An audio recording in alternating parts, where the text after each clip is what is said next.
Hi friends, welcome to தமிழன் TNPSC. இந்த சேனலுக்கு நீங்கள் புதியவராக இருந்தால் முதல்ல இந்த சேனலை லைக் பண்ணுங்கள், சப்ஸ்கிரைப் பண்ணுங்கள், ப்ளஸ் அந்த பெல் ஐக்கானையும் கிளிக் பண்ணுங்கள். அப்படின்னா தான் நான் போடுற வீடியோ உடனுக்குடன் உங்களுக்கு வரும்.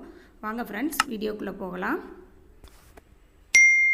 இன்றைக்கி நம்ம பார்க்க போகிற வீடியோ ஒரு பெண் நினச்சா எதையும் சாதிக்கலான்றதுக்கு ஒரு எடுத்துக்காட்டாக ஒரு பெண் தூய்மை பணியாளராக இருந்து துணை கலெக்டரான கதை நடந்திருக்கு. அதுவும் நம்ம இந்தியாவில் ராஜஸ்தான் மாநிலத்தில் நடந்திருக்கு. அந்த பெண்ணோட பேர் ஆஷா காந்தாரா. அவங்க ராஜஸ்தான் மாநிலத்தை சேர்ந்தவங்க. அவங்க தூய்மை பணியாளர் வேலை பார்த்துக்கிட்டு இருந்தாங்க. அவங்க கணவரை விட்டு பிரிஞ்சு 8 வருஷமாக தனியாக இருந்திருக்காங்க. அவங்களோட 2 குழந்தைகளையும் அவங்க தான் வளர்த்துருக்காங்க. அப்படி கஷ்டப்பட்டு வளர்க்குற சூழ்நிலையிலையும் படிக்கணும் அப்படின்ற ஆர்வத்தில் அவங்க பட்டப்படிப்பு படிச்சிருக்காங்க. தூய்மை பணியாளர் வேலை பார்த்துக்கிட்டே பட்டப்படிப்பு படிச்சிருக்காங்க. படித்து முடித்த உடனே இந்த எக்ஸாம்லாம் எழுதியிருக்காங்க. RAS Rajasthan administrative service exam எழுதி இப்போ துணை கலெக்டர் ஆகியிருக்காங்க. இவங்க எக்ஸாம் எழுதுனது 2 வருஷத்துக்கு முன்னாடி. இந்த கொரோனானால் அந்த எக்ஸாமோட ரிசல்ட்டு அனௌன்ஸ் பண்ணாமல் வச்சுருந்தாங்க. இப்போ தான் அந்த அனௌன்ஸ்மெண்ட் பண்ணியிருக்காங்க.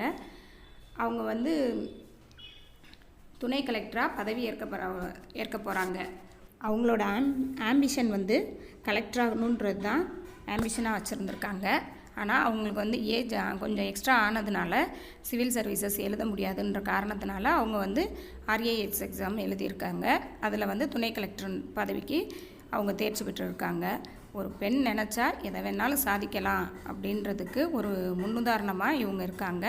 அதாவது அவமானங்கள் எல்லாமே வெகுமானங்களாக இன்றைக்கி மாறி இருக்குது. அவங்க நிறையா கஷ்டங்களை அனுபவிச்சிருக்காங்க. பிள்ளைகளை வளர்க்குறதுன்றது ரொம்ப இந்த காலகட்டத்திலலாம் ரொம்ப கடினமான செயல்.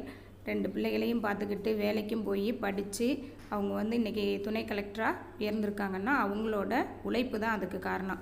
அவங்களே ஒரு டைம்ஸ் நவுன்ற பத்திரிக்கைக்கு அவங்க ஒரு பேட்டி கொடுத்துருக்காங்க. அதில் நான் பட்ட கஷ்டத்துக்கெல்லாம் காரணம் என்னோட கடின உழைப்பு, விடாமுயற்சி தான் காரணம் அப்படின்னு சொல்லியிருக்காங்க. இந்த ஆஷா காந்தாரா இவங்க மட்டும் இல்லை, இதுக்கு முன்னாடியே நம்ம கேரளாவில் ஒரு பெண் சப் இன்ஸ்பெக்டர் ஐஸ்கிரீம் விற்ற பெண் சப் இன்ஸ்பெக்டரான செய்தி நடைபெற்றது. அதே மாதிரியே இவங்களும் 2 பேருமே கணவரால் கைவிடப்பட்டவர். நம்ம வாழ்க்கையே முடிஞ்சு போச்சுன்னு நினைக்கக்கூடிய சூழ்நிலையில் இனிமேல் தான் வாழ்க்கையே ஆரம்பம் அப்படின்னு துணிஞ்சு அவங்க படித்து இந்த உயர்ந்த நிலையை அடைஞ்சிருக்காங்க. இதுக்கு காரணம் என்னென்னா அவங்க ஒரே ஒரு வார்த்தை தான் சொல்கிறாங்க. இந்த சமூகத்தில் இருக்க பாகுபாடுகளால் தான் நான் இந்த மாதிரி ஒரு பதவிக்கு வரணும் அப்படின்னு ஆசைப்பட்டேன் அப்படின்னு சொல்கிறாங்க. நிச்சயமாக நான் பதவிக்கு நல்ல மக்களுக்கு நல்ல சேவைகளை செய்வேன் அப்படின்னு சொல்லியிருக்காங்க. ஒரு பெண் நினச்சா எந்த சூழ்நிலையிலையும் கணவர் இருந்தாலும் இல்லாட்டாலும், யாருடைய குடும்ப ஒத்துழைப்பு இருந்தாலும் இல்லாட்டாலும் நிச்சயமாக ஜெயிக்க முடியும் அப்படின்னு இவங்க சாதித்து காட்டியிருக்காங்க. இவங்க கணவரால் கைவிடப்பட்டப்போ சும்மா தினக்கூலி இந்த மாதிரி வேலைக்கு போய்கிட்டு இருந்திருக்காங்க. அப்படி போகிறப்ப ஜோத்பூரில் ஒரு தூய்மை பணியாளர் வேலை இருக்குது, பார்க்குறீங்களான்னு கேட்டிருக்காங்க. சரி அப்படின்னு சொல்லி அந்த வேலையில் ஜாயின் பண்ணிவிட்டு அந்த வேலையை பார்த்துக்கிட்டே அவங்க படிச்சிருக்காங்க. இதெல்லாம் ஒரு பெரிய விஷயம். பிள்ளைகளையும் பார்த்துக்கிட்டு வேலையும் பார்த்துக்கிட்டு படிச்சிருக்காங்க. அதனால் இன்றைக்கி அவங்க துணை கலெக்டர்ன்ற பதவி ஒரு பெரிய பதவி. அந்த பதவி அவங்களுக்கு கிடச்சிருக்கு. கடின உழைப்பு இருந்தால் கண்டிப்பாக நம்ம நினச்சதை அடைய முடியும்.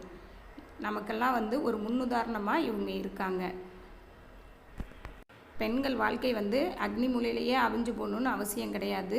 இல்லத்தரசியாக இருந்தாலும் சரி, இல்லை வேலைக்கு போகிற பெண்களாக இருந்தாலும் சரி, நீங்கள் ஒன்றை மட்டும் மனசில் வச்சுக்கோங்க. கண்டிப்பாக நம்ம நினச்சோம்னா நம்ம நினைக்கிறத நம்ம மனம் செய்ய நிச்சயமாக முடியும் அப்படின்றத மனதில் வச்சுக்கிட்டு நீங்கள் அந்த இலக்கை நோக்கி பயணிங்க. கண்டிப்பாக உங்களால் அந்த இலக்கில் ஜெயிக்க முடியும்.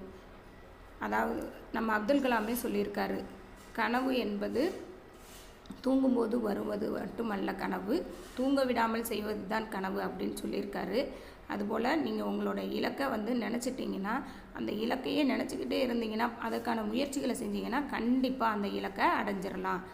இந்த ஆஷா காந்தாரா மாதிரி, ஆனி சிவா மாதிரி நம்மளும் ஒரு நல்ல நிலைக்கு வரணும்னா கண்டிப்பாக படிங்க, முயற்சி பண்ணுங்க, நிச்சயமாக வெற்றி பெறலாம். இவங்க நமக்கு ஒரு உத்வேகமாக இருக்காங்க.